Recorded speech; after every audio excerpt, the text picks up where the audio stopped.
How to create a poll on Telegram. Hey everyone, welcome back to the channel. In today's video, I'm going to show you how you can create a poll on Telegram. So without further ado, let's get started. So first thing first, open the Telegram app on your phone and make sure that you're logged into your account.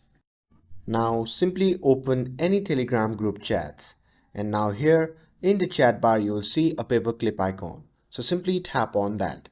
Now here among the options you can see the option labeled poll. So simply tap on it.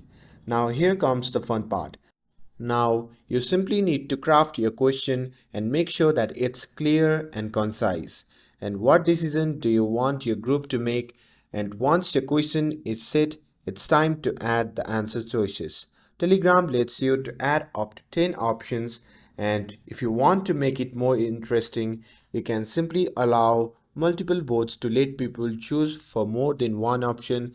You can set quiz mode for fun competition with only one correct answers, or you can simply enable the anonymous voting so the people can write in their own options.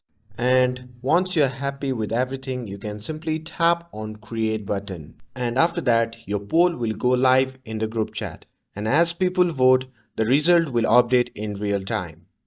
And that's it. That's how you can create a poll on Telegram. With this, if you found this video helpful, then don't forget to like, share and subscribe to get updated for more videos. Thanks for watching, and I'll see you in the next video.